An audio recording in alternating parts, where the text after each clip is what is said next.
YouTube ಚಾನಲ್ಗೆ ಮತ್ತೊಮ್ಮೆ ಎಲ್ಲರಿಗೂ ಸ್ವಾಗತ ರೀ. ಇವತ್ತಿನ ವಿಡಿಯೋದೊಳಗೆ ಒಂದು ಸಾಂಬಾರ್ ರೆಸಿಪಿ ಶೇರ್ ಮಾಡ್ಕೊಳ್ಳತ್ತೇನೆ ರೀ. ಮನೆಯಾಗ ಇಡ್ಲಿ ಮಾಡಿರ್ತೀವಿ, ಇಡ್ಲಿಗೆ ಒಂದು ಒಳ್ಳೆ ಸಾಂಬಾರು ಮಾಡಬೇಕಲ್ರಿ. ಸೊ ಹಾಗಾಗಿ ಇವತ್ತು ಇಡ್ಲಿ ಜೊತೆ ಒಂದು ಹೋಟೆಲ್ ಶೈಲಿ ಸಾಂಬಾರ್ ರೆಸಿಪಿನ ಶೇರ್ ಮಾಡ್ಕೊಳ್ಳತ್ತೇವೆ ರೀ. ಎಲ್ಲರಿಗೂ ಡೌಟ್ ಇರ್ತೈತಿ, ಹೋಟ್ಲೊಳಗೆ ಅಂಥದ್ದು ಏನು ಹಾಕ್ತಾರೆ, ಹೋಗಿ ಎಂಟ್ರಿ ಕೊಡ್ತಂಕ್ಲನ ಅಷ್ಟು ಘಮ ಬರ್ತೈತಿ ಅಂಥೇಳಿ ಅದನ್ನು ಇವತ್ತು ನಾನು ನಿಮ್ಮ ಜೊತೆ ಶೇರ್ ಮಾಡ್ಕೊಳ್ತೀನಿ. ಏನೇನು ಪದಾರ್ಥಗಳು ಬೇಕು ನೋಡ್ಕೊಂಬಿಟ್ರಿ. ನಾನಿಲ್ಲಿ ಈ ಚಮಚದೊಳಗೆ ಅಳತೆ ಹೇಳ್ತೀನಿ ರೀ.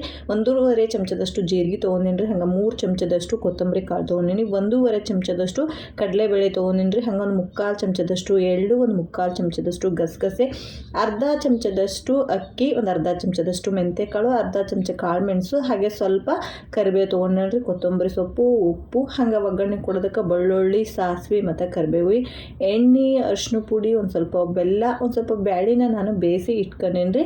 ಹಂಗೆ ಒಣಮೆಣ್ಸಿನ್ಕಾಯಿ, ಸ್ವಲ್ಪ ಹುಣಸೆ ಹುಳಿ ನೆನೆಸಿ ಇಟ್ಕೊಂಡಿನಿ, ಈರುಳ್ಳಿ, ಟಮಾಟೆ ಹಣ್ಣು ಮತ್ತು ಕಾಯಿ ತುರಿ. ಇಷ್ಟನ್ರಿ ಇಂಗ್ರೀಡಿಯೆಂಟ್ಸ್. ಮನ್ಯಾಗ ಏನಿರ್ತವೆ ನೋಡ್ರಿ ಅದನ್ನು ಹಾಕಿ ಮಾಡೋದು ಸ್ವಲ್ಪ ಡಿಫ್ರೆಂಟಾಗಿ ಮಾಡ್ತಾರೆ. ಅದನ್ನು ಇವತ್ತು ನಾನು ನಿಮ್ಮ ಜೊತೆ ಶೇರ್ ಮಾಡ್ಕೊಳ್ಳೋದನ್ನು ರೀ. ಮೊದಲಿಗೆ ನಾನು ಇಲ್ಲಿ ಒಂದು ಬಾಣಲೆ ಇಟ್ಕೊಂಡು ಇದಕ್ಕೆ ಒಂದು 2 ಚಮಚದಷ್ಟು ಎಣ್ಣೆ ಹಾಕ್ಕೊತೀನಿ ರೀ. ಎಣ್ಣೆ ಕಾದ್ಮೇಲೆ ಇದಕ್ಕೆ ಕರಿಬೇವು ಒಂದು ಸ್ವಲ್ಪ ತೆಗೆದುಬಿಟ್ಟು ಮಿಕ್ಕಿರೋ ಒಂದು ಪದಾರ್ಥಗಳನ್ನೆಲ್ಲ ಹಾಕಿ ಫ್ರೈ ಮಾಡ್ಕೋಬೇಕು ರೀ. ನಾನು ಹೇಳ್ತೀನಿ ರೀ, ಗ್ಯಾಸ್ ಬಂದುಬಿಟ್ಟು ಲೋ ಟು ಮೀಡಿಯಮ್ ಫ್ಲೇಮ್ ಮಧ್ಯದೊಳಗನೆ ಇರಲ್ರಿ. ತುಂಬ ಹೈ ಫ್ಲೇಮ್ನಾಗ ಇಟ್ಕೊಂಡು ನೀವು ಫ್ರೈ ಮಾಡೋದಕ್ಕೆ ಹೋಗ್ಬೇಡ್ರಿ, ಚೆನ್ನಾಗಿ ಬರಲ್ಲ. ನಾವೇನೋ ಒಂದು ಮಸಾಲೆ ಪದಾರ್ಥಗಳನ್ನ ಹುರ್ಕೋಬೇಕಂದ್ರೂ ಗ್ಯಾಸ್ ಬಂದುಬಿಟ್ಟು ಸ್ವಲ್ಪ ಕಡಿಮೆ ಪ್ರಮಾಣದಾಗನೇ ಇರ್ಬೇಕು ರೀ. ಹಂಗಂದ್ರೆ ಅದು ಭಾಳ ಟೇಸ್ಟ್ ಕೊಡ್ತೈತಿ.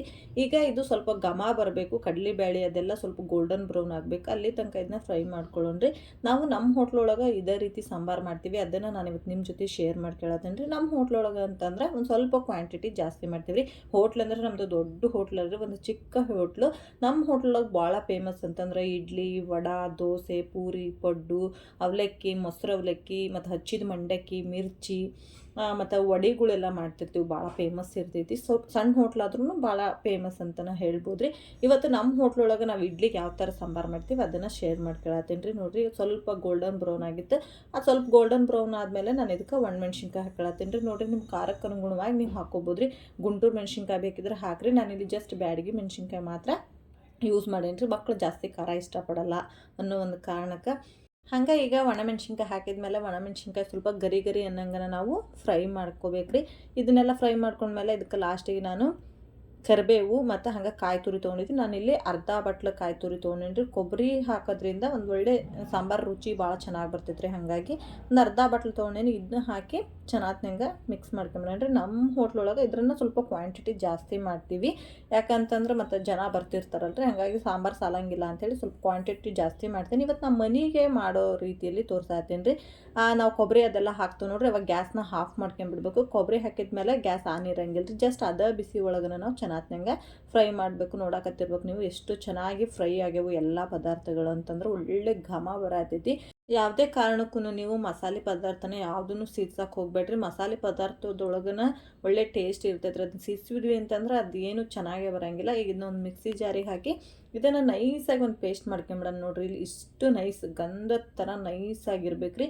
ಈಗ ಈ ಪೇಸ್ಟ್ ಮಾಡಿದ್ದನ್ನು ಪಕ್ಕಕ್ಕೆ ಇಟ್ಕೊಂಬಿಡಣ್ರಿ. ನಾನಿಲ್ಲಿ ಒಂದು ಪಾತ್ರೆ ಒಳಗೆ 2 ಸ್ಪೂನ್ ಎಣ್ಣೆ ಹಾಕೋತೀನಿ ರೀ. ನೋಡಿರಿ, ನಾನು ಈ ದಬ್ರಿ ತುಂಬ ಸಾರು ಮಾಡಕತ್ರ ನಾನು ಯೂಸ್ ಮಾಡಿದ್ದು ಬರೀ 4 ಚಮಚ ಎಣ್ಣೆ, ಜಾಸ್ತಿ ಎಣ್ಣೆನೂ ಬೇಕಾಗಂಗಿಲ್ಲ ರೀ. ಈಗ ಎಣ್ಣೆ ಹಾಕಿದ್ಮೇಲೆ ಎಣ್ಣೆ ಚೆನ್ನಾಗಿ ಕಾದ್ಮೇಲೆ ಇದಕ್ಕೆ ಬೆಳ್ಳುಳ್ಳಿ ಮತ್ತು ಜಜ್ಜಿರ್ತಕ್ಕಂಥ ಬೆಳ್ಳುಳ್ಳಿ, ಕರಿಬೇವು, ಸಾಸಿವೆ ಹಾಕೊಂಡ್ರಿ. ಹಂಗೆ ಒಂದು ನಾನಿಲ್ಲಿ 2 ಮೀಡಿಯಮ್ ಸೈಜ್ದು ಈರುಳ್ಳಿ ತೊಗೊಂಡಿದ್ರಿ. ಅದನ್ನು ನಾನು ಸ್ವಲ್ಪ ದೊಡ್ಡದಕ್ಕನ ಕಟ್ ಮಾಡಿ ಇಟ್ಕೊಂಡೇನ್ರಿ. ಇದ್ರ ಒಳಗೆ ಅಂದರೆ ಇಡ್ಲಿ ತಿನ್ನುವಾಗ ಒಂದೊಂದು ಈರುಳ್ಳಿ, ಟೊಮೆಟೊ ಹಣ್ಣು ಹಂಗೆ ಸಿಕ್ಕರೆ ರುಚಿ ಇರ್ತೈತೆ ಅನ್ನೋ ಒಂದು ಕಾರಣಕ್ಕೆ. ಹಂಗೆ ನಾನು 4 ರಿಂದ 5 ಟೊಮೊಟೊ ಹಣ್ಣು ತೊಗೊಂಡೇನ್ರಿ, ಮೀಡಿಯಮ್ ಸೈಜು. ಅದನ್ನು ಕೂಡ ಅಷ್ಟೇ ಒಂದು ಮೀಡಿಯಮ್ ಸೈಜ್ ಒಳಗನ ಕಟ್ ಮಾಡಿ ಇಟ್ಕೊಂಡಿನಿ. ಈಗ ಈರುಳ್ಳಿ, ಟೊಮೊಟೊ ಹಣ್ಣು ಎಲ್ಲ ಹಾಕಿ ಇದೊಂದು ಸ್ವಲ್ಪ ಮೆತ್ತಗಾಗಬೇಕು ರೀ. ಟೊಮೊಟೊ ಹಣ್ಣು ಸ್ವಲ್ಪ ಮೆತ್ತಗಾಗೋ ತನಕ ಇದನ್ನ ಫ್ರೈ ಮಾಡ್ಕೊಂಬಿಡಣ್ರಿ. ಈಗ ಇದು ಸ್ವಲ್ಪ ನೋಡಿರಿ ಈ ಥರ ಮೆತ್ತಗಾಗೈತಿ. ಇದು ಬೇಗ ಮೆತ್ತಗಾಗಬೇಕಂದ್ರೆ ಇದಕ್ಕೆ 1 ಚಿಟಿಕೆಯಷ್ಟು ಉಪ್ಪು ಹಾಕಿರಿ, ಬೇಗ ಮೆತ್ತಗಾಗ್ಬಿಡ್ತೈತೆ ರೀ. ನೆಕ್ಸ್ಟ್ ಇದಕ್ಕೆ ಅರಿಶಿನ ಪುಡಿ ತೊಗೊಂಡಿನಿ. ನಾನಿಲ್ಲಿ ಒಂದು ಅರ್ಧ ಚಮಚದಷ್ಟು ಅರಿಶಿನ ಪುಡಿ ತೊಗೊಂಡಿನಿ. ಹಂಗೆ ಹುಣಸೆ ಹಣ್ಣಿಂದ ರಸ ಏನು ತೆಗೆದಿಟ್ಕೊಂಡಿದ್ದು ನೋಡಿರಿ, ಅದನ್ನೂ ಹಾಕ್ಕೊಂಬಿಡೋಣ. ಅದನ್ನೆಲ್ಲ ಹಾಕ್ಕೊಂಡು ಒಂದು ಸರಿ ಚೆನ್ನಾಗಿ ಮಿಕ್ಸ್ ಕೊಟ್ಕೊಂಬಿಡೋಣ. ಆಮೇಲೆ ನಾವು ನೀರಿನ ಕ್ವಾಂಟಿಟಿ ನೋಡಿ ಉಪ್ಪು ಹಾಕಕ್ಕೆ ಬರ್ತೈತೆ ರೀ. ನೆಕ್ಸ್ಟ್ ಇದಕ್ಕೆ ಬೇಯಿಸಿರ್ತಕ್ಕಂಥ ಬೇಳೆ ಹಾಕ್ಕೊಂಬಿಡೋಣ. ಬೇಳೆನ ಮಾತ್ರ ಭಾಳ ಚೆನ್ನಾಗಿ ಮೆತ್ತಗನ ಬೇಯಿಸಿಟ್ಕೊಳ್ರಿ, ಭಾಳ ರುಚಿ ಬರ್ತೈತಿ. ಬೇಳೆ ಹಾಕೋದ್ರಿಂದ ಒಂದು ಒಳ್ಳೆ ತಿಕ್ನೆಸ್ ಬರ್ತೈತೆ ರೀ. ಹಂಗೆ ಅಕ್ಕಿ ಮತ್ತು ಕಡಲೆಬೇಳೆ ಅದೆಲ್ಲ ಹಾಕ್ತಾರಂತಂದ್ರೆ ಹೋಟ್ಲೊಳಗೆ ನೀವು ಸಾಂಬಾರು ನೋಡಿರ್ತೀರಿ ಎಷ್ಟು ತಿಕ್ನೆಸ್ ಇರ್ತೈತಿ ಅಂದ್ರೆ ತೀರಾ ತಿಳುವಿತ್ತು ಅಂತಂದರೆ ಇಡ್ಲಿ ಅದ್ದಿದಾಗ ಅದು ಸಾಂಬಾರು ಇಡ್ಲಿಗೆ ಹತ್ಕೊಳಂಗಿಲ್ಲ ರೀ. ಒಂದು ಥಿಕ್ನೆಸ್ ಆಗಿತ್ತು ಅಂದರೆ ಇಡ್ಲಿಗೆ ಸಾಂಬಾರು ಹತ್ಕೊಂತತಿ. ಹಾಗಾಗಿ ಒಂದು ಥಿಕ್ನೆಸ್ ಬರಲಿ ಅನ್ನೋದಕ್ಕೆ ಕಡಲೆಬೇಳೆ ಮತ್ತು ಅಕ್ಕಿ ಆ ಥರದ್ದೆಲ್ಲ ಯೂಸ್ ಮಾಡಿ ಹೋಟ್ಲೊಳಗೆ ಸಾಂಬಾರು ಮಾಡ್ತಾರೆ. ಈಗ ನೋಡಿರಿ ಬ್ಯಾಳೆ ಅದೆಲ್ಲ ಹಾಕಿದ್ಮೇಲೆ ಒಂದು ಕುದಿ ಬರೋಕೆ ಬಿಡ್ಬೇಕು ರೀ. ಅಂದ್ರೆ ಟೊಮಾಟೊ ಹಣ್ಣು ಅದೆಲ್ಲ ಬ್ಯಾಳೆ ಜೊತೆ ಚೆನ್ನಾಗಿ ಬೇಯಬೇಕು ಅನ್ನೋ ಕಾರಣಕ್ಕೆ ಅದು ಒಂದು ಕುದಿ ಬಂದಮೇಲೆ ಅದಕ್ಕೆ ರುಬ್ಬಿರ್ತಕ್ಕಂಥ ಮಸಾಲೆ ಹಾಕ್ಕೊಂಡ್ರಿ. ಮಸಾಲೆ ಹಾಕಿ ನಮಗೆ ನೀರಿನ ಕ್ವಾಂಟಿಟಿ ಎಷ್ಟು ಬೇಕಾಕತಿ ನೋಡಿರಿ. ಅಂದ್ರೆ ಸಾರಿನ ಥಿಕ್ನೆಸ್ಸು ನಿಮ್ಗೆ ಎಷ್ಟು ಬೇಕಾಕತ್ತೆ ನೋಡಿರಿ. ಸಾರಿನ ಥಿಕ್ನೆಸ್ ಹೆಂಗೆ ಇರ್ಬೇಕಂತೇಳಿ ನಾನು ನಿಮ್ಗೆ ತೋರಿಸ್ತೀನಿ ರೀ. ಈಗ ಇದಕ್ಕೆ ಒಂದು ಸ್ವಲ್ಪ ಬೆಲ್ಲ ಆ್ಯಡ್ ಮಾಡ್ಕೊಳತ್ತೇನೆ ರೀ. ಬೆಲ್ಲ ನೋಡಿರಿ ನಿಮ್ಗೆ ಆಪ್ಷನಲ್ ಐತಿ, ಬೇಡ ಅಂತಂದ್ರೆ ನೀವು ಸ್ಕಿಪ್ ಮಾಡಿರಿ. ಕೆಲವೊಬ್ರು ಬೆಲ್ಲ ಇಷ್ಟಪಡೋಂಗಿಲ್ಲ. ಹಾಗಾಗಿ ನೆಕ್ಸ್ಟ್ ಇದಕ್ಕೆ ರುಚಿಗೆ ತಕ್ಕಷ್ಟು ಉಪ್ಪನ್ನು ಆ್ಯಡ್ ಮಾಡ್ಕೊಂಬಿಡೋಣ. ನಿಮ್ಮ ರುಚಿಗೆ ಅನುಗುಣವಾಗಿ ನೀವು ಉಪ್ಪನ್ನು ಆ್ಯಡ್ ಮಾಡ್ಕೊಳ್ರಿ. ಈಗ ಒಳ್ಳೆ ಸಾಂಬಾರು ಕುದಿ ಬಂದೈತಿ. ಈಗ ಇದಕ್ಕೆ ಲಾಸ್ಟಿಗೆ ಸ್ವಲ್ಪ ಕೊತ್ತಂಬರಿ ಸೊಪ್ಪು ಹಾಕಿದ್ರೆ ಸಾಂಬಾರು ರೆಡಿ ಆಯ್ತು. ಈ ಒಂದು ಥಿಕ್ನೆಸ್ ಒಳಗೆ ನೋಡಿರಿ, ಈ ಒಂದು ಥಿಕ್ನೆಸ್ ಒಳಗೆ ಸಾಂಬಾರು ಇರಬೇಕು. ಈಗ ನೆಕ್ಸ್ಟ್ ನಾನು ಸರ್ವ್ ಮಾಡ್ಕೊಂಬಿಡ್ತೇನೆ ರೀ. ಇವತ್ತು ನಾನು ತಟ್ಟೆ ಇಡ್ಲಿ ಮಾಡೀನಿ. ತಟ್ಟೆ ಇಡ್ಲಿ ಜೊತೆ ಕಾಯಿ ಚಟ್ನಿ ಅದೆಲ್ಲ ಮಾಡೀನಿ.